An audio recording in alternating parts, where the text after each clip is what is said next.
I am Tony Gerdeman here as always with Tom Orr for our instant reaction post-game show from Ohio State's 52-12 win at Michigan State, a win that I never doubted. And Tom, I believe you had some doubts.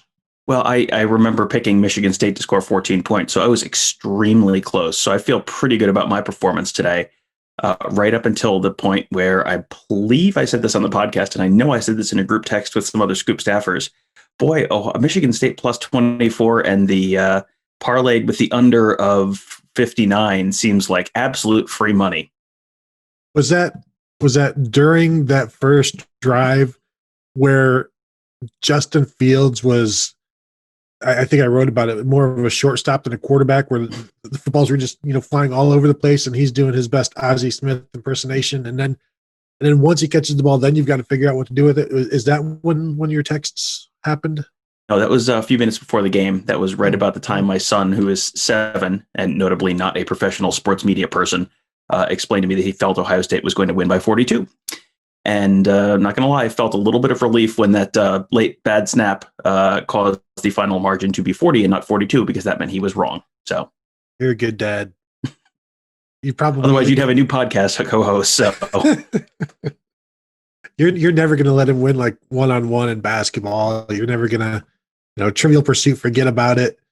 But that's how you make them strong. That's how you create the culture that Ryan Day has created at Ohio State to allow a completely, and in the gamer that I wrote, I titled it, I called Ohio State undermanned. I don't know if that's probably not correct. Maybe understaffed or under less than full staffed or whatever, because they weren't undermanned when you look at the score, but they were certainly without, as we know, Thayer Munford and Nicholas Petit-Frere on the offensive line, along with Josh Myers and freshman Paris Johnson. Tuff Borland, starting middle linebacker, was out. Josh Proctor, the backup co-starter half safety, the next guy, and the fifth defensive back was out. Tyler Friday was out at defensive end. And so they were undermanned in numbers. They were without, I think Larry Johnson said like 17. Somebody else said 23 guys. And yet this was as good of energy as we've seen from Ohio State's defense and offense. And really it is a testament to the culture. And we spoke with Ryan Day after the game and from his house. And it really was. This was a game that wasn't just won today, and it wasn't just won this week. It's been something that has been worked on for, I don't know, two years now, basically. Yeah, and that's what I'm writing about after the game. I actually have the article mostly written. I got to plug in a few quotes before we'll get that posted. Use my quotes if you want. I'll see what I can do. Yeah, quote you from the podcast. That'll be even better. Yeah. It was. This was very much a next man up game. Like, this is something that Ryan Day has preached from day one, and this predates Ryan Day. This was an Urban Meyer thing. I mean, this is, no excuses. When you are at Ohio State, there are no excuses. There is not much margin for error when you are playing at the level that Ohio State is playing. You can't have like, oh well, we had a bad week, and I'm sure it'll be fine. Like, they have had bad weeks against Iowa and bad weeks against Purdue, and when you are trying to get into the college football playoff with a shorter schedule than most of the other teams you're trying to get against, like, there's not much margin for error. And I think they probably would have been given a little bit of grace for a close, narrow kind of win. You win by 10, you win by 14. They probably would have been okay, given the number of people who are out and the fact that, ask any offensive football coach, like, so if we had to swap out 4 offensive linemen into new places and we have like 3 days to do it, is that easy or hard to do? And just, those like ghost stories where people's hair turns white overnight, like that's what will happen to football coaches if you ask them to, if 4 guys are playing in a different spot than they would have been last Saturday, is that good or bad? Like, just watch people just scream and run out of the room. And, but they don't need to worry about that. They won by 40 on the road. And Michigan State is not the single greatest team in the world, but Michigan State won on the road at Michigan. Michigan State beat Northwestern, who is still a ranked team in the college football playoff poll. I mean, this is not beating Vanderbilt. This is beating a not particularly good team, but handling them in a way that this is what Ohio State should do to this kind of Michigan State team. Like a normally manned Ohio State team, if they went up and won 52-12 in East Lansing, you'd go, all right, they did exactly what you'd expect them to do. To do that with, as many handicaps as they had today in terms of not just the players, but also the coaches. I mean, no Ryan Day, no Corey Dennis, no Greg Madison, no Matt Barnes. That's 4 of your 10 coaches not there. Like that's a lot. That is a lot of coaching, and there's a lot of shuffling deck chairs that gets involved there, where guys are now all the people who are kind of doing the next step up. That's not just, oh, well, the offensive line has to do that. That's, well, okay, Keenan Bailey is now stepping in for Corey Dennis, which means someone needs to step in for Keenan Bailey, which means someone needs to step in for the guy who's stepping in for Keenan Bailey, which means, and it's on and on and on. And I mean, this is a big involved process, putting together an Ohio State game day, and to do it with so many people, kind of, everyone take one step to the right, and now you're doing that job. Like that is not easy, and to do it this way was real impressive. Especially when you're talking about losing the 2 defensive assistants who are up in the box, and then now you figure out, okay, their backups have to take over that role, and the coaches down on the field have to then trust them. What are we seeing? And that's why Urban Meyer would talk about it. Ryan Day has talked about it, how important it is that you have good young coaches on the staff, and then not just like good young receiver coach or good young offensive line coach. It's the up and comers, the graduate assistants, and the quality control guys that you trust. And if you have guys that you can't trust, I mean, now you're talking about those guys would be in that role, and they'd be telling you what they're seeing from on high. And like, do you doubt it? Do you trust it? And really, this is a staff that trust each other. We always hear about how there's no egos, and that certainly helps when everybody stepped up this week, according to Larry Johnson and Ryan Day. I do want to let's talk about the game itself. I want to go back to that first drive where Justin Fields is getting snaps everywhere, and it was clearly throwing off the timing of everything, throwing off the timing of the handoff, of throwing the ball.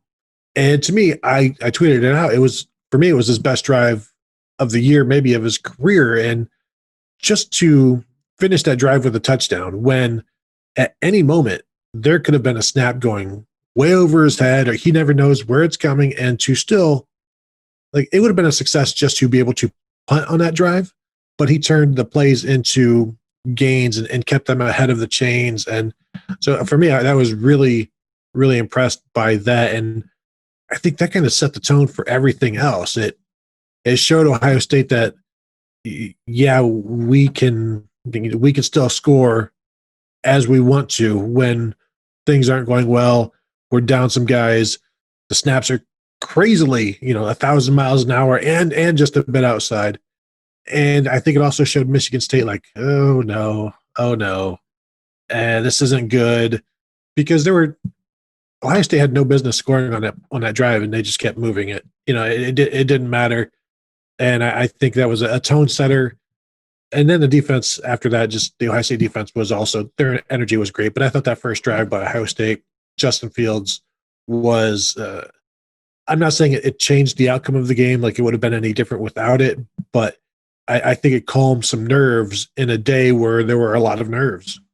Yeah, and it reminded me a little bit. I mean, you mentioned kind of Michigan State going, like if they can score with this going on, that reminded me a little bit of the last time Ohio State played up in the state of Michigan, which was in Ann Arbor just a little over a year ago. Either the first or second carry of the game, J.K. Dobbins just like dropped the ball, and it like fell out of his hands, bounced on the ground, bounced right back up to him, and he just kept running. And it was just like, you could just tell. So Michigan fans on Twitter were immediately like, oh, okay, I see how this is going to go. And, the players are not live tweeting from the sideline, but you could read that into that, to that, if you wanted to, that particular moment, like, oh, I see. Yes, it's going to be one of those days. And, this is, Ohio State came out, this was a game where there was some question as to how is this going to go? How is the defense, is the defense going to be able to answer all the questions that they've been hearing about on the college football selection show for the last 2 weeks? Is the offensive line going to be able to move the ball on the ground? Are they going to be able to protect Justin Fields? All these questions. And here's how they came out. The defense came out. Michigan State's first 7 drives, 3 plays 6 yards, 3 plays 10 yards, 3 plays 9 yards, 3 plays 5 yards, 4 plays 19 yards, 3 plays 1 yard, 3 plays 1 yard. And that's punt, punt, punt, punt, punt, interception, punt. And the next one was a fumble. And that gets you to halftime. That was their first half drives. And Ohio State's first half drives, 12 plays, 83 yards, touchdown. 6 play, 10 yards, punt. And that was one that a holding call kind of blew that drive up. 3 plays, 72 yards, touchdown. 10 plays, 75 yards, touchdown. 6 plays, 44 yards, punt. And then a touchdown on the interception, the Haskell Garrett interception. And, at that point, it's 28-zip, and it's basically halftime. And, at that point, the game's over. I mean, they had the game well in hand very early in the second half, in the second quarter. And on a day when I think everyone came in kind of a little like, so what's this going to be like? To have it pretty comfortably in hand and never really, when was the last time you thought, oh, there's a chance Ohio State loses this game? I mean, after the second touchdown, where it was like 14-zip pretty quickly, was there ever a moment that you kind of went, well, maybe? Not with that offense. Yeah. Not in the Michigan State offense. Yeah. And let's not go crazy that every Ohio State defensive problem has been fixed. I mean, a lot of the problems got fixed by the fact that Michigan State is real not good on offense, but that's what you should do to a team that's really not good on offense. You should make them look like they're really not good on offense. You should not be giving up 500 yards passing to Rocky Lombardi, or, giving up a bunch of bombs. Like, they just, all the problems that you saw with the big plays last week or 2 weeks ago didn't show up today. And that doesn't mean they're fixed forever, but it means that it sure beats the alternative. Yeah, I don't know if Ricky White was not in this game. I didn't really see him. Receiver for Michigan State, who had big days against Michigan. Not that we need to focus on him yet, but Justin Fields, a career high 104 yards rushing time. It was his second 100-yard rushing game of his career. He had one as a freshman at Georgia. It was 100 yards rushing. Georgia, of course, not feeling he was good enough to start in front of Jake Fromm, and said, you know what? If you think you can do better than Georgia, go see if you can find some place that will even let you play. Because here at Georgia, we're too good for you. The Buckeyes, so Fields, 199 yards passing, had that 40-something yarder to Chris Olave, 41-yarder. I think it's late in the game to boost his yardage up a little bit, but he was just in control in a sort of an out-of-control kind of day. It had this weird feel to it because it wasn't your typical Ohio State team, and it had a feel of, and it was just odd for me. Like I said before the game, kind of like a spring game type of vibe.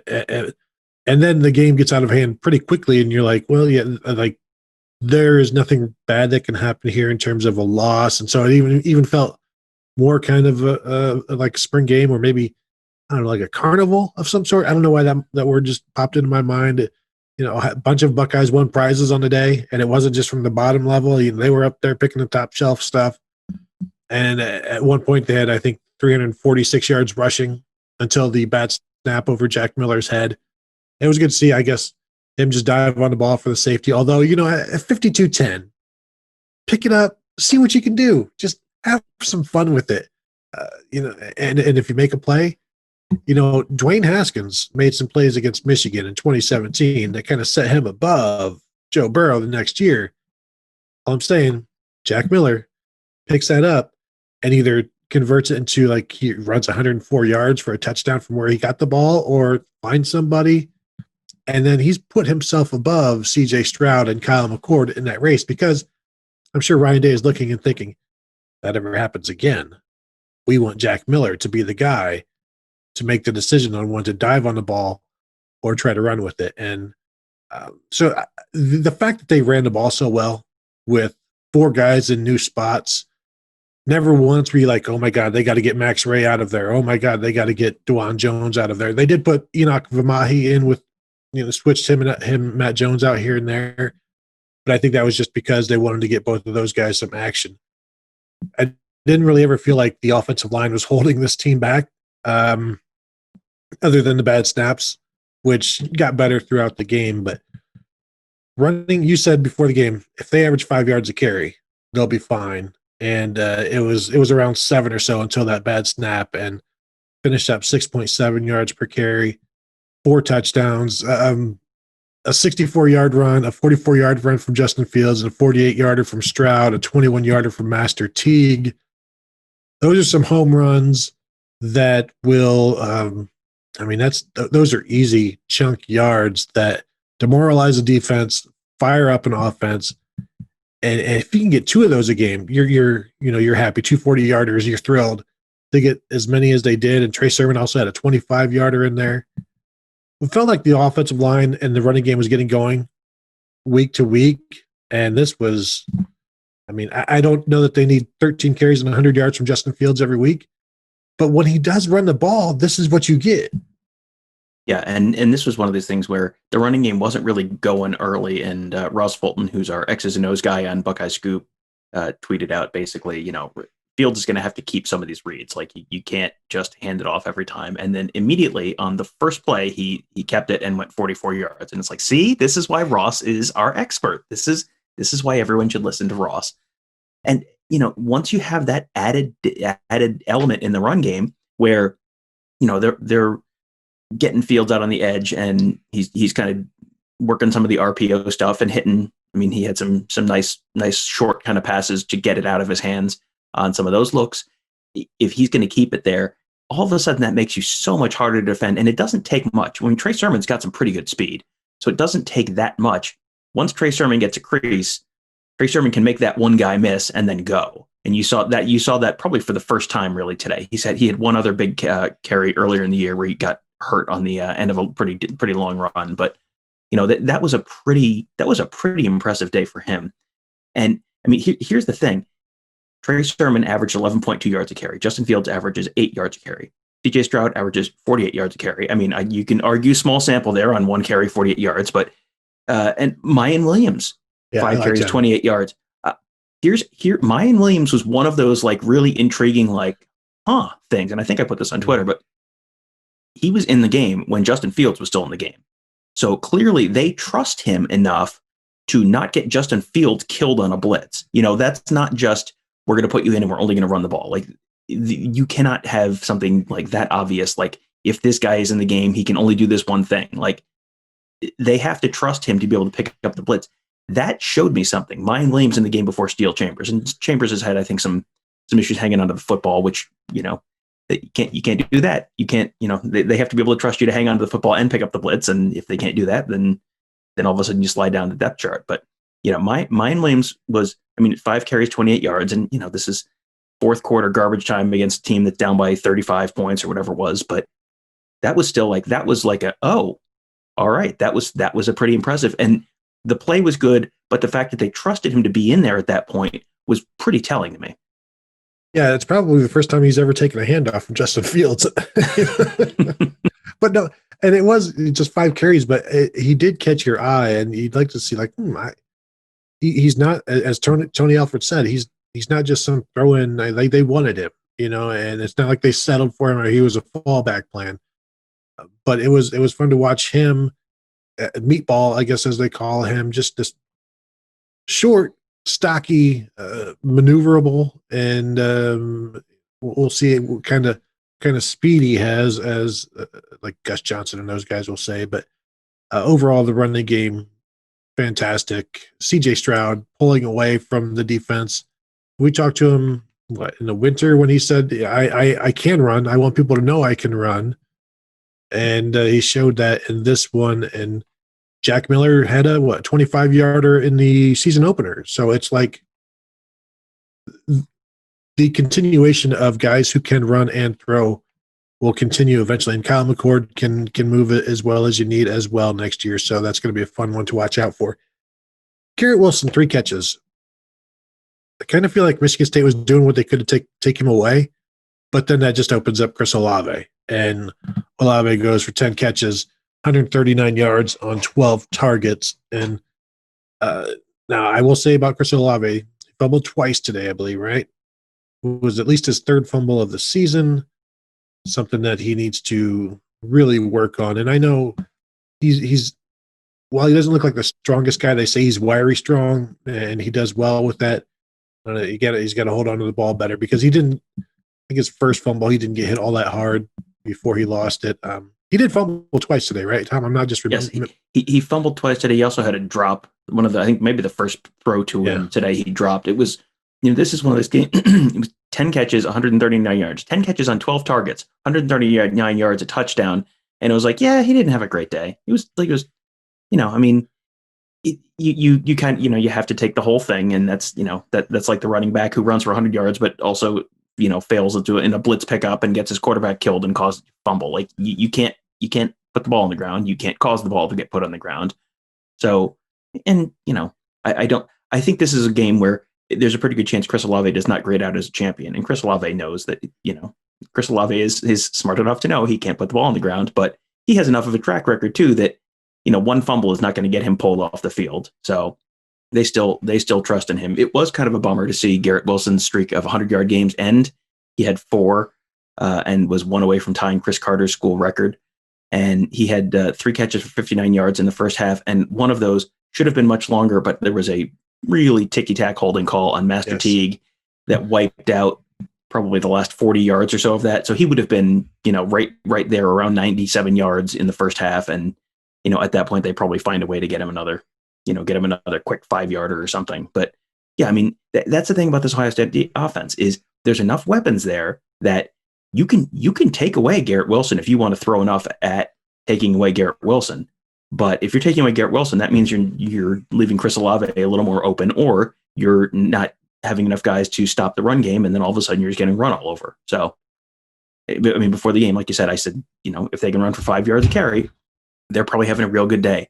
And they ended up running for 6.7. So, that's a pretty good game. We do have a ton of questions coming in on YouTube. We will answer those in just a little bit when we get through. We'll get through the defense, notes, but and then we'll go. And we did, like I said, there was post game where we talked to players and coaches, but we can just throw that in as we get there. No catches by the tight ends. Although, does Wyatt Davis count? Seems like he should. Yeah, we had a first half catch by Haskell Garrett and a first half catch by Wyatt Davis. It was like pretty impressive. That's just as we all expected in a 40-point Ohio State win, just as we talked about on the pregame show. Yeah, I do also want to mention the block that Justin Fields threw on Trey Sermon's run, which was just to watch him run. It's like we've only watched him run like full speed maybe like 4 times as a Buckeye, but he put it on there. And give the refs credit for not throwing a flag on a block in the back, because he did even up with them and he got there, and that was good to see. I know Ryan Day loved it, as he said after the game. You know what that reminded me of? There was a big game where, and I'm about to compare someone's speed to Ted Ginn. So Lord forgive me for I'm about to sin, but there was a Ted Ginn play where I think it might have been Santonio Holmes or someone had caught a ball in space, and Ted Ginn ran ahead of the defensive back and then just cut in front of him and then just stopped.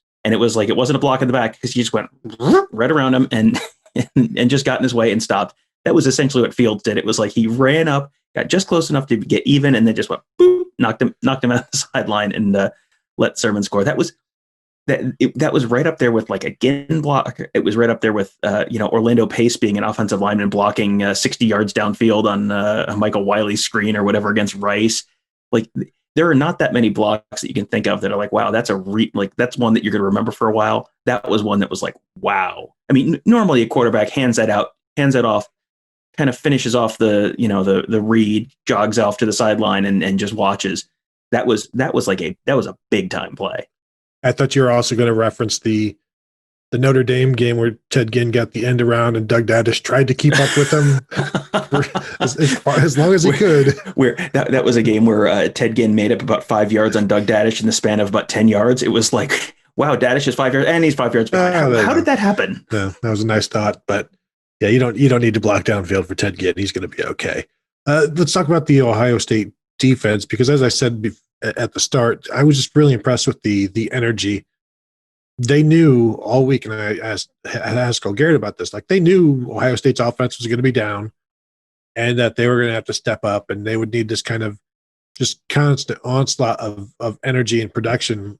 and they got it. But as Haskell Garrett said, it's like, well, we go against these guys, the backups every week. We knew they were good. He had no concerns about the offense, and it wasn't like they needed this energy. They didn't feel like they needed to lift up the Ohio State offense. They just wanted to go show how good they are and play for each other. And again, this Michigan State offense is really, really, really bad. So that is, remember that. But it was good to see the energy, and there wasn't any sustained drives while the game was still in doubt, and the defense did what it was supposed to do. And seeing Haskell Garrett get that incredible bat the ball up, catch it, and score. It did look, though, Tom, like he started turning and running the other way, and I assume it's just to go celebrate on the sideline. But had he not been in the end zone, I don't know if he was going to try to return it to the other end zone. But the old Jim Marshall play. Don't do that. He did say he also had a pick six in practice on Thursday from a tipped pass. So might be something to watch down the road. Yeah, I mean, if they can, if Haskell Garrett can score a touchdown every game, that's going to be real big for Ohio State. Yeah, I mean, I was trying to think back. Has there been a defensive lineman that has scored for Ohio State on an interception since Draymond Jones? Well, Draymond Jones had one against TCU. He picked off a shovel pass against TCU in 2018. I think that's the last one. And that might be the last defensive lineman to score, period.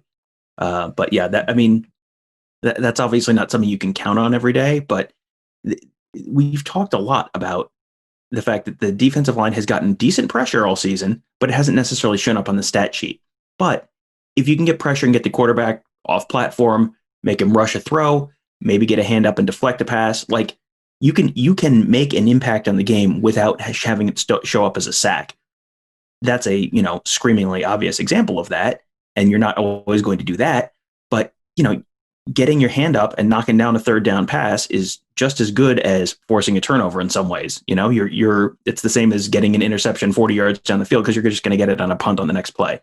In that case, they obviously got the interception right there on that play. So, but yeah, this is one of the things where the Ohio State defensive line has probably been better than we have been thinking they have been all year. Like if you just watch the game, you're like, wow, they're not getting to the quarterback. And it's like, well, but they're almost getting to the quarterback. And that's not as good, but it's almost as good.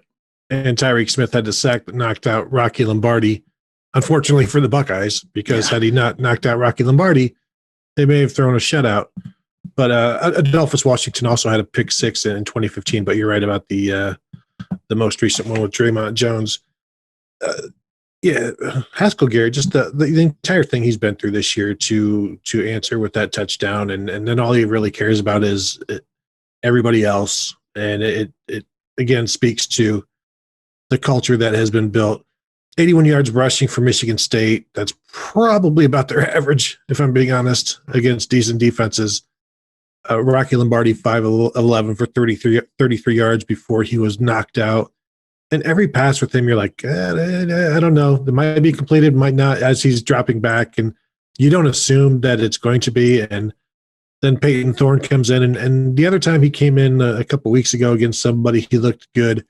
He's a mobile guy who they weren't really looking downfield. They were just taking easy 8 to 10 yard completions with him, which is why he was 16 of 25. And I wouldn't get too worried about that because, again, they were up, like 35-0 or whatever at that point. And the Jaden Reed 55-yard reception was Marcus Williamson biting on a double move. And again, you take that out of the game, and the longest completion is 17 yards. The longest play of the game is that 31-yard Peyton Thorne rush. Just a complete shutdown of this Spartan offense, aside from, once again, a big play that is, as we've been told, easy to correct, but one or two guys keeps making that same mistake. Although, Tom, Marcus Hooker, pretty good today, I thought. Marcus Hooker had a nice game. He had, I think, a nice tackle right kind of short of the sticks on a third down play.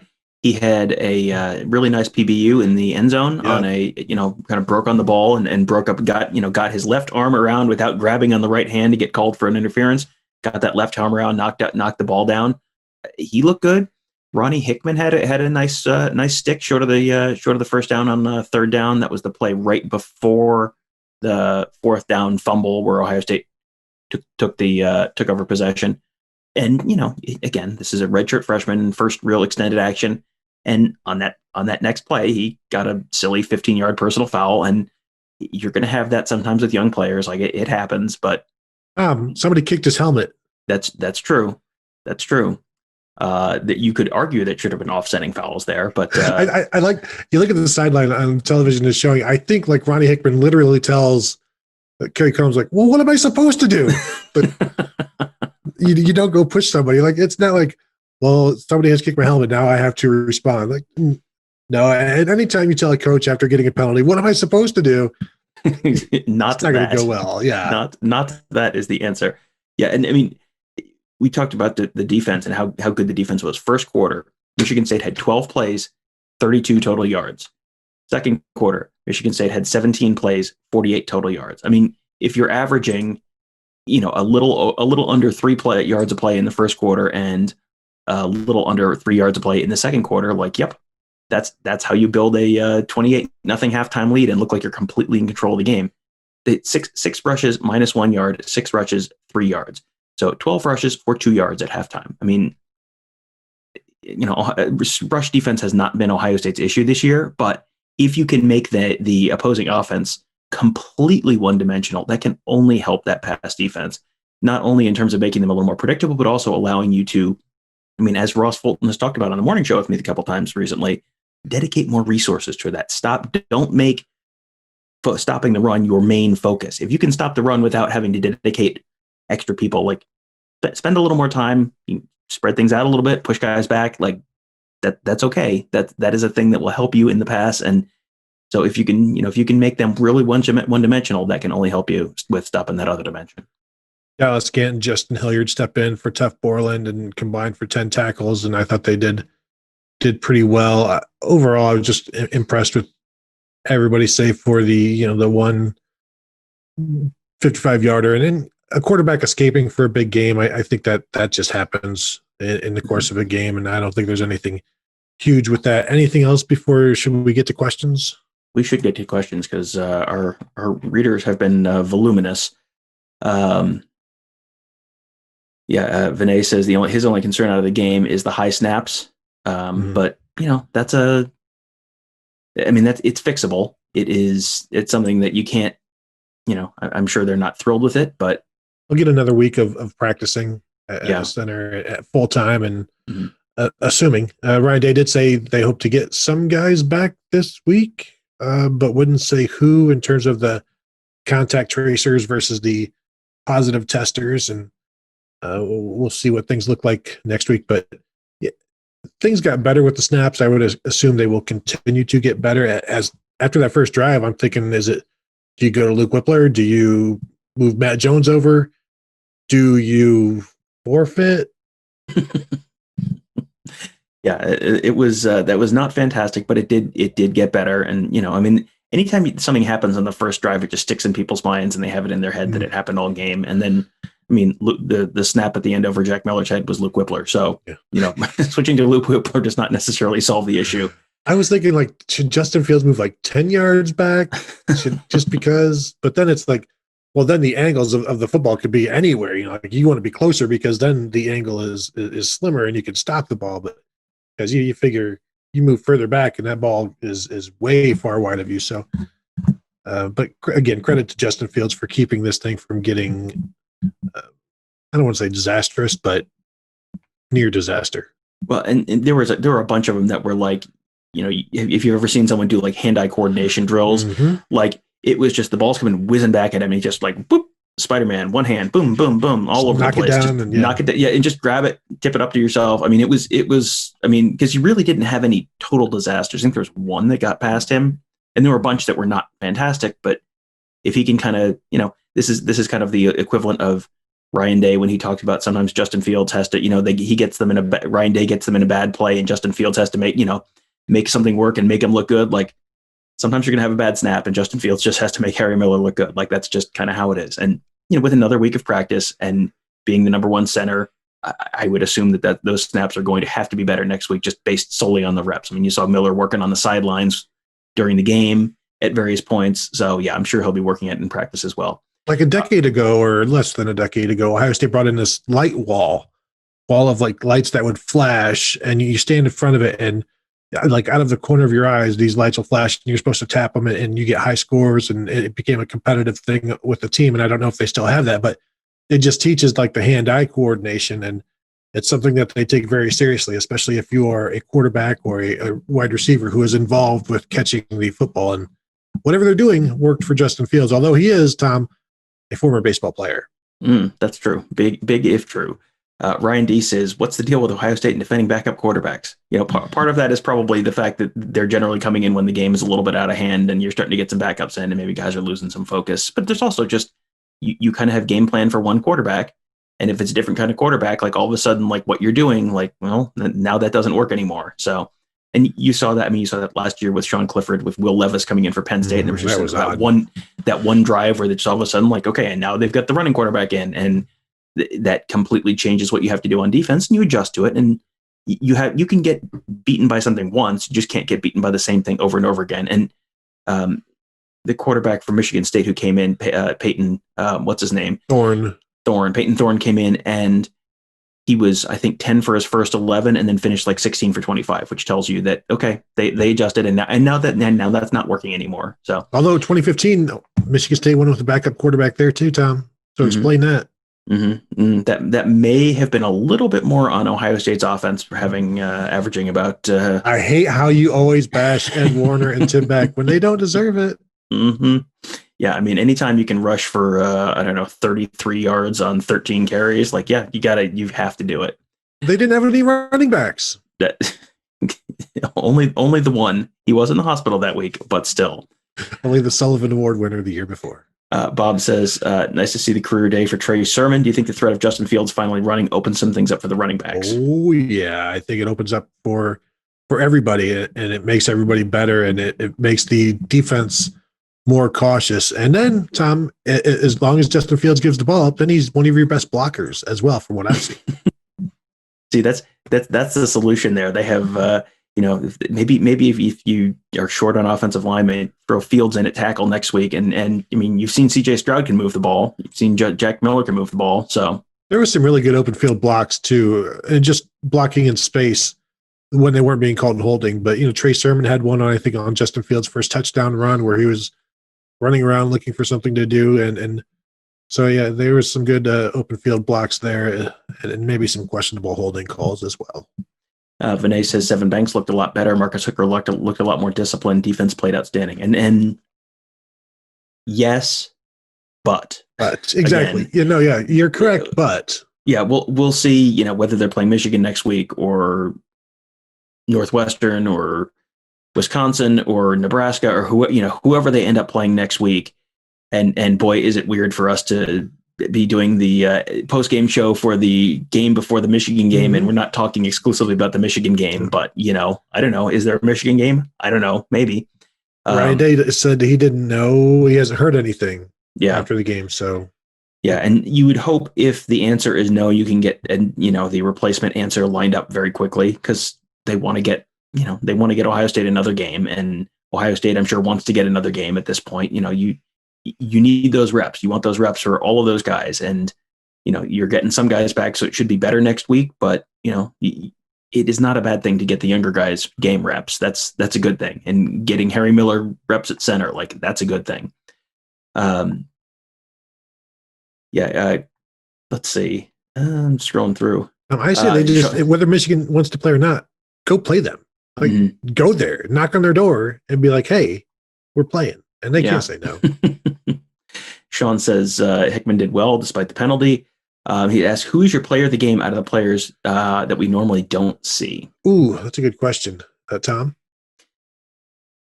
I think you could make a decent case for like DeJuan Jones. I mean, I think you could go with either tackle, because either tackle. Max Ray was never an issue. Like I've never been. I haven't been high on him because he's always been third in a depth chart, even like in the spring at times. And so when that happens with guys, you kind of just, you lose not faith, but you just put them in the back of your mind. Mm-hmm. Like, and you think of other people. That's why today I was talking about Josh Fryer at a tackle spot instead of Max Ray, where Tom kept saying, well, what about Max Ray? And I'm like, please, Tom, enough. And so maybe that's clearly my fault. So the fact that I don't recall him being an issue in terms of like, there's no, God, they got to get Isaiah Prince out of here. They got to get some help for him. There was never that moment. And so I give those guys credit. It will be interesting to see if, like normally the champions grades are like 80 or 85%. I wonder if they lower them a little bit for these guys, just to say like all considerations for what happened. 75% is a champion's grade for you because, it could have been 60 and that would have been expected. And so I think those two guys did really well. Ronnie Hickman didn't look out of place either. No, there was no one that looked like, oh man, there's the guy who's filling in and he is not ready. There you just didn't have any of that. And I came in anticipating like there's going to be something where like they cannot run the ball on the right side of the line, or they are constantly having to, kind of work around something. And I think they sort of schemed around some things a little bit, and they tried to move Justin Fields around a little bit rather than having him stand in the pocket. And that, that's a pretty obvious thing. But what they did was an effective workaround for what they were working with. And yeah, I mean, I think it's reasonable to grade these guys on a little bit of a curve. Like, yeah, yes, 85 is normally, the standard you're holding Wyatt Davis to is not necessarily the standard you should hold Max Ray to when he's starting on 3 days rest or 3 days notice and getting thrown into that spot. And yeah, all of those guys were really good. And so, and Vamahi came in at one point. I think Matt Jones kind of tapped his helmet to come out of the game, and Vamahi came in at that point. And there is depth there. Think about a couple of years ago what the offensive line depth looked like. And I mean, the year that they brought Vamahi in, it was like he was a real late addition. And that was what, 2017, right? 2000, yeah, maybe it was last 18? Year. It was 2018, yeah. And he was a true freshman last year. Yeah, he was a true freshman last year, yeah. So the depth on the line a couple of years ago, it was like they were down to like 13 scholarship guys, and it was like, you can almost make that work in a normal situation as long as nothing goes wrong. As long as it's not anything crazy like a global pandemic, you can make that work. Like if you had 13 scholarship guys, you would be in big trouble this year, like big trouble. Last year, they kind of papered over it. They brought in Jonah Jackson, and that helped a lot. But they've built up that depth again. And, Stud gets a lot of grief, I think, from a lot of people, especially on the recruiting side of things. But Ryan Day singled them out a couple times for doing a really good job this week getting these guys ready, because that is a very difficult thing to do, to get a unit that is it's not just 5 guys. It's 5 guys who have to work cohesively as a unit.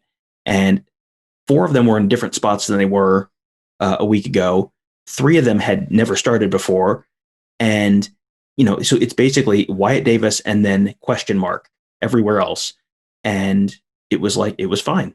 And that's pretty remarkable. And I think someone had asked us earlier about the status of Wyatt Davis, and we did not get an answer on that. And, that'll determine a lot on how good Ohio State is feeling.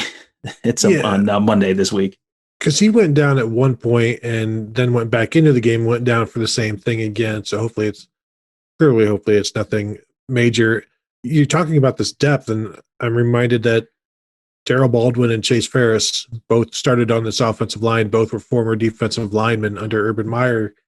So it's good to have depth so that you don't have to make position changes and try to find somebody from the other side of the tracks, so to speak. And when you're down your top three of your top 4 tackles, and then still have 3 guys to turn to, I mean, and then they play well, that encourages you for sure. Vinay says Hilliard and Browning did well to get the defense set. I mean, that's normally Tough Borland's role. He was not there. That's one of those things that if you don't notice it, it means they're doing a great job. It's like long snappers. Like if you don't ever notice the long snapper, that means the long snapper is doing a great job. And, same thing on the other side of the ball. And I think probably Justin Fields probably had to be a little bit more assertive in helping out with some of the line calls and recognizing some stuff, with Harry Miller having a whole lot going on. But, again, like you had the guy who was making those calls on, calling the defense on the out, and you had the guy who's making your line calls out, and the normal starters in both of those spots. So the fact you didn't have issues, like that's huge. Treebuck asked a really interesting question, and one I was wondering as well. Why not go under center on the goal line early when it was really scattered snapping? That first drive, and it was like it was first and goal at the 1, and then it was they didn't get in on first down, and they didn't get in second down. It was like, what are you doing? I'm with you. Maybe that tells us that Kevin Wilson doesn't really like going under center, and Ryan Day does it begrudgingly. And I think everybody was like, just sneak it. Like once you saw that he was, Teague's knee was down at the half-yard line or whatever, it's like, oh, well, clearly now you'll just go under center because these snaps are going all over the place. There were times where I was concerned or waiting, like when Fields is like going over and pointing, letting somebody know like, hey, watch this guy or watch this guy, that the snap was going to come out. And no matter where it was, I bet it would have cleared the end zone. Like if they were down at the goal line, I bet it, it just goes to the other end zone. Or I was when a guy was going in motion, I was waiting for the snap to like hit the guy in motion and break some ribs or something. Fortunately, none of that happened. But I was saying the same thing. I'm sure you were as well, Tom. Like, why not just go under center? And you don't even have to sneak it. Just go under center. But maybe, I think as I texted in the group text, well, you go under center, and there's a chance Justin Fields is going to get both wrists broken. Well, and the other question is, if Fields has not taken a ton of snaps from the shotgun from Harry Miller, he's probably taken even fewer under center from Harry Miller. And like, if you go under center there and you fumble it because there's a bad exchange, then everyone's going, why'd you go under center? And you know what? It's a fair question. There was not necessarily a great answer at that point. I had the same thought though. That's a very fair question. Z Money 87 says, is CJ Stroud the official backup? We have you can as readers of the Ask the Insiders board will know, he has been supposedly ahead of Jack Miller this fall so far. I think putting Miller in first against Nebraska was like, okay, maybe that means something, maybe it doesn't. This was he was the guy who came in when Fields came off the field. I don't remember if it was the second quarter or the third quarter, but it was still like, oh, the game's on the line. This is still not, this is not 20 seconds left against Nebraska. This was like, oh, the game is still kind of hanging in the balance. And Stroud was the first guy who came in, and they came in again. We'll see if they're up by a decent amount next week. Maybe it's Miller again first, but I think I would probably say Stroud right now, based on what we've heard and based on what we saw today. But Tom, when we ask Day about this on Tuesday, tell the folks what he will say. Oh, well, it's still an open competition. It's still, we're still evaluating. It's just a matter of, we want to see both those guys in practice. We'll see who has a good week in practice, and and then we'll make a decision from there. Is perfect. that good? That's perfect. No, exactly right. It's a good thing my East Coast accent has flattened out just enough. Otherwise I would have had a better Ryan Day, but that's all right.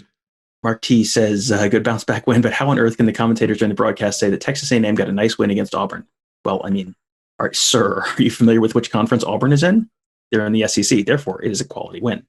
I saw Texas A&M. They scored a touchdown on a pass that was nearly intercepted at like the 2-yard line. It went off the Auburn defender's hands and then ended up caught by Texas A&M for a touchdown. And it's like, that's Texas A&M this year. And if you think that's going to happen in the playoffs and they're going to somehow beat somebody, you are sorely mistaken. Yeah, Texas A&M getting into the playoffs seems like a very good way to have the exact same conversation we have about Oklahoma. Like, oh, this team is like, this is the annual Oklahoma conversation. Like, oh no, this team is not nearly good enough to be here. And everyone will sort of talk themselves into them leading up and like, no. Yeah, I got a text from an NFL scout about Texas A&M, but since we do not do swears here, I can't tell you what it said. Speaking of not doing the swears, Harry Miller was on the sideline, and the camera caught him being unenthused about his own performance at one point. Josh says, so basically, if Fields was allowed to run in prior games, the Buckeyes would be ranked number 1 or 2 right now, right? I mean, Fields running doesn't solve all the defensive problems. I mean, I think they're getting plenty of credit on offense, and yes, the offense would be better, but it's very clear they've been explicit about the fact that yes, it is the defense that is holding Ohio State back right now. Yeah, and the committee does love Ohio State's offense, and that's even with running it as they are, which is leading the Big Ten before even today. So it's not like things have been bad. And if you say that to Ryan Day, he will take great offense and tell you do you understand? Because he was asked about, struggling in one particular game. He's like, we rushed for 200 yards. Like, do you understand what struggling actually is? And no, I think this was good. This is the way things have been going. I think we understand that the running game did have relative struggles, like first world struggles. And now things are looking good as they're getting home runs from more guys than just one here or there. And I think that's a lot just because of the threat of Justin Fields. I don't know if you need that next week against Michigan, but it sure would be fun to see it. The next week against TBA. Let's be honest. It is TBA week, everybody. Oh man, they're gonna have to cross out the T's on every side on campus. I don't know. Vinay says Shaun Wade played fantastic, and he did. And I mean, that interception was a big time play because I don't know if they pointed this out on the broadcast or not, but it would look like the Michigan State receiver just got his hand on the ball just enough to just change the deflection. I mean, like the hand-eye coordination it takes to make a diving interception is enough, but the hand-eye coordination it takes to make a diving interception when someone has deflected the ball ever so slightly, like 5 feet in front of you, to be able to just move your hands up that quick, like recognize it, move your hands that quickly and catch it was like unreal. It was. Go back and sorry, go ahead. Well, I was thinking it was just crazy that who are the 3 players that Ohio State fans would absolutely freak out if they lost right now. Oh, Justin Fields, Wyatt Davis, Shaun Wade, all 3 of them came out at the games at various points today. It was like, this is not going to be, Ohio State is winning comfortably and the universe is still making this not a particularly comfortable emotional day for Ohio State fans. Yeah, no, if you're watching this on YouTube or when we're done, go check out Shaun Wade's, I think, junior or senior highlights at Trinity Christian Academy, because he makes all kinds of plays on the football like he did in this one. Like he attacks the ball. He was always around it, and we saw proof of that. This was a very Sean Springs diving interception type of play that he made, so it was good to see, especially after the injury. Bob asks if we have heard anything about Jim Harbaugh signing an extension early next week.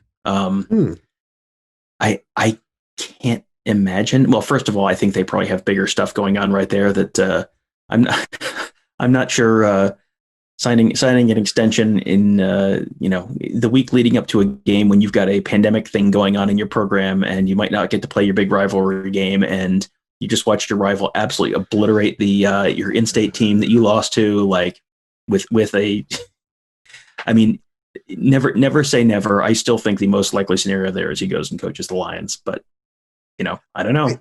And I know on the Ask the Insiders board, Nevada Buck has said that the NFL still really likes him, and I totally respect that opinion. Nevada's, not the NFL's. I don't understand what the NFL sees in him other than he was good a long time ago. He did well for the 49ers, 6 odd years ago, but things went south, and I just don't see it for him, and I don't see why he would be like the guy you're like, he's going to turn everything around for us, and in a good way.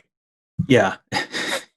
Yeah, things have taken quite a turn at Michigan, but that's not what you're probably looking for. So, yeah, I mean, it's the Lions. How hard can it be to win with the Lions? Right. Come on, it'll be fine. You're right. Sean asked if Haskell Garrett is moving up draft boards with his consistent performance this year. I don't know that Haskell Garrett was on draft boards at the beginning of this year. And I mean, Haskell, he's been maybe the most surprising positive person on the team this year in terms of what you came into the year expecting. Even before the shooting, which obviously put a whole different, perspective on what to expect from him this year. But, this spring, I think we probably both came in thinking he's played, he hasn't wowed anyone. And then to come in and, he and Tommy Togiai just the inside of that line this summer, we talked about as the biggest concern on the team. And Teron Vincent was out there today playing. Andrew Jackson, as a Jerron Cage had a half a sack. Yeah.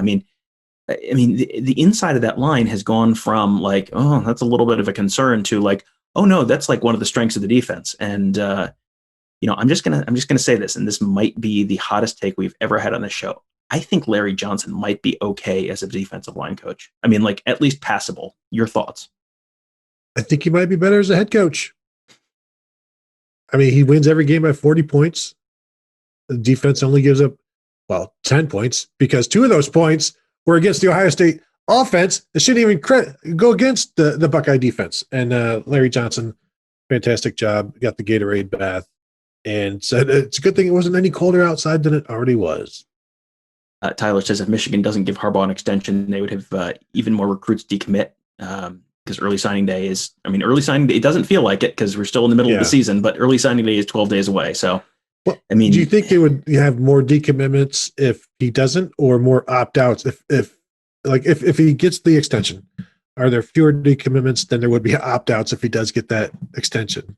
Well, and this is not that incredible a class that you have to make a program. You don't have to make a program decision based around this class. Like, it's fine. It's like they've got a good quarterback prospect in the class, but it's not, this is not, 4 or 5 stars and 12 top 100 players. Like, it's fine, but it's not, it's the same collection of Massachusetts All-Stars as always. So it's fine. But that's not that you do not make a program decision based around, whatever the 4th best recruiting class in the Big Ten. Because if it falls to 6th, like, who cares? Like, you're better off if you feel it's time for a change, you make that change, you bite the bullet, and then you figure it out later. Yeah, I could see like Texas making a move to try to get Quinn Ewers back, because you're going to make a move anyway. And so, excuse me, sir, did you see what they did to Kansas State today? That's fine. You're right. While we're talking extensions, let's get Tom Herman in there extended as well. Okay, cool. Hook 'em. Tyler says, so we'll be missing 3 offensive line starters until the day before the Big Ten championship game. Will they even be ready to play? That is not a given.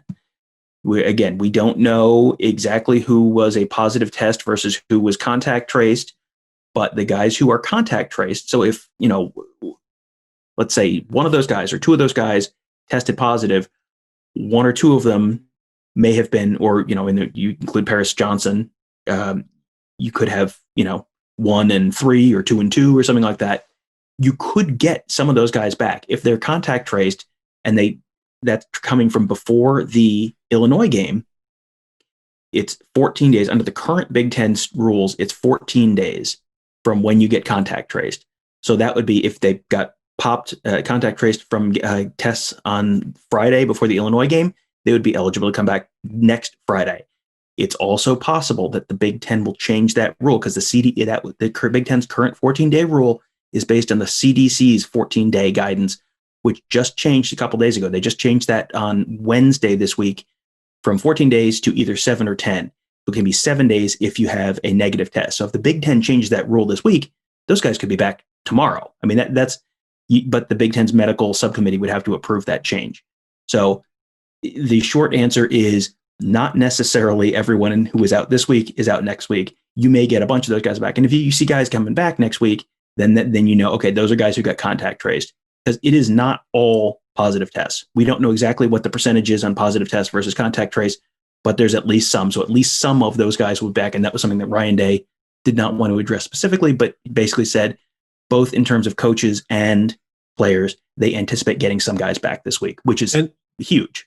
Yeah, and that third week, the 15 to 21 days they don't have to be away from everybody at that point. They're allowed to just start getting mixed back in. That's the reacclimation period as well. That's what that third week is for, along with the heart check, which I assume they're still doing, but I've realized that it's not the issue that they thought it was back in July.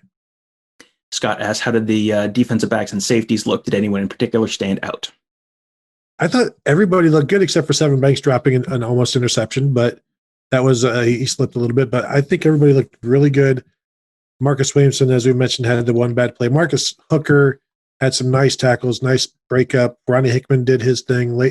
Bryson Shaw was out there a few times as well. There was no glaring issues other than, of course, that long touchdown given up. But they played as well as they should have, aside from that one play. And again, with the given that Michigan State's offense is really bad.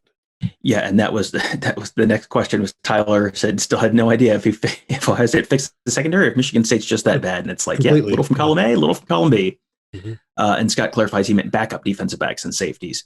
Tyreek Johnson, the play he came in on, he was when Sean Wade first went out. Like Tyreek Johnson was immediately involved in a run stop with I think Haskell Garrett again, and it's like Haskell Garrett's going to knock all of these cornerbacks out by landing on them. And you saw, I think, a little bit of Bryson Shaw in the game. Saw a bunch of Ronnie Hickman in the game. I don't know if I saw Lathan Ransom. I know I saw him on the side. I saw him on the sideline after one of the interceptions, celebrating, I think, after the Sean Wade interception, but I don't know if he was on the field. And, they gave up. There was that one long pass with Marcus Williamson, and Bryson Shaw was on the field for that. I don't think that play was on Bryson Shaw. So, I think Hickman, I think, played fine. It wasn't fantastic, but it was like that. Yeah, that was fine. Like for your first extended run in a meaningful, getting meaningful snaps, like, yeah, that's fine. He gets a passing grade there. Bryson Shaw probably didn't play enough to have a meaningful impression. Tyreek Johnson came in and was, wasn't a problem. So that's fine. That's all encouraging. Lots of questions about contact tracing, which we just answered. Vinay says, Indiana 14-3 halfway through the third over Wisconsin right now. It's going to be incredible that all we do is pick straight up in the Big Ten, and that somehow I'm going to finish behind, like below 500. I think we all are, because it's just everybody's under 500 week to week. And we had a freebie this week because we got tipped off by one of our staff members that Purdue was about to implode, and it was like, all right, well, I'm picking Nebraska now, and Nebraska thumped them. So it was like, all right, we got the freebie, and still still no bingo. Can't buy one. Vinay says he hopes tough returns soon against bigger teams, need him leading the defense. And I mean, this was not Tough Borland Appreciation Day in the way that I thought it could be, where it's like, oh man, they're missing tackles, and all of a sudden teams are running on them. But I mean, again, you listen. I talked about this in the pregame show. Like, you listen to the coaches and the other players talk about him. Like, obviously he's important to the team, even if you don't think he's fantastic. Like, he's an important part of the team. I think Vinay is on Team Tough there. It helps to have 3 senior linebackers aside from Tough, and then 3 junior linebackers as well behind them. Yeah, Sarah asked, will you guys release which players are positive for COVID-19? We don't know specific positives versus contact traces, but the guys who are out today, who are not guys who Court Williams is out because of an injury. Cam Brown is out because of an injury. I mean, there's guys who have been on that report a bunch of times this year. Obviously, those are not necessarily COVID cases. You saw the guys who weren't playing. They're probably a decent chunk of them are either positive or contact traced, but we don't know, and you'll know a lot more next week when you see who comes back. Well, it will be interesting. Ryan Day doesn't talk about injuries, but he should be able to talk about who will be available this week on Tuesday. Like if he knows that they've been contact traced and that they're good to go, you would think maybe he would say, yeah, they're good, because he's not talking about injuries or anything. He's just, this is like an administrative thing. Can you just tell us who of these people are playing, and just let us know? I wouldn't be shocked if he tells us who's back. Mecca asked about Urban Meyer's comments after the Texas game. What do we make of them? I didn't see them. I'm guessing you didn't either. So if you can share more. I think he said, okay, cool, hook 'em. If you can share more on what he said, we can give our thoughts on those. But Sean says seemed to go to more of a cover 2 man as opposed to cover 1 man. Do you think that was more given Werner's coverage ability and weakness over the top? I mean, that's something that I think Ross Fulton had talked about this week on the Morning Scoop, is like, maybe you can't just play 1 high. Maybe you need another guy back there, because you may not just have the personnel to play the defense you want to. And if you don't, you got to adapt the scheme to the personnel. So, I'm sure I'll have Ross on the morning show again this week and get the inside scoop on from him on exactly what they did and why they did it. But yeah, I think that's when you're missing one of the guys who you viewed as a potential solution in the back end of that defense, having an extra body back there and playing a little more conservatively probably makes sense. Yeah, you mentioned Morning Scoop. I've stopped listening to that show lately. Someone's mad that he wasn't on the show this week. Don't worry, it's Michigan week. Maybe I'll have you on 4 days this week. I'll have Ross on and just have you on 4 days until the Michigan game. We're going to be so tired of talking to each other after this week.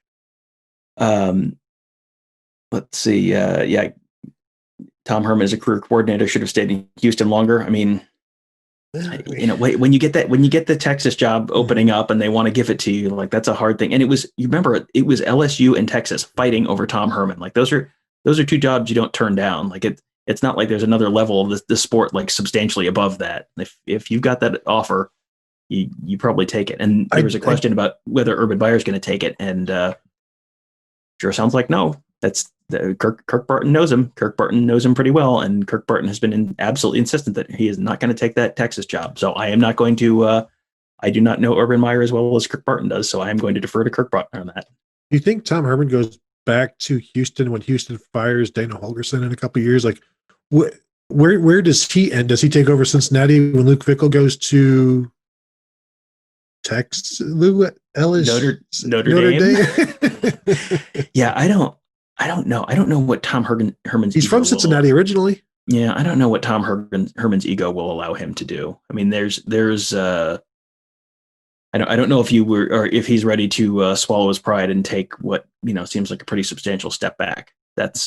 Did you hear the Scoop World Order Kirk Barton's podcast with Corey Bender on there, talking about Tom Herman? How maybe a while ago. You could take every college football coach in history, cram them into like a 2-liter bottle of Sprite, shake them up, open it up, explode it everywhere, and it still wouldn't have as much ego as Tom Herman himself. So sounds like someone who's going to not just take the Houston job, maybe take the Rice job. Not that Rice is coming open now that Rice thumped unbeaten Marshall today. Like goodness, did not see that one coming. You know what? He could take over Iowa State, which is where he was the OC after he was the OC at Rice when Matt Campbell leaves for Michigan. Yeah, sure, maybe.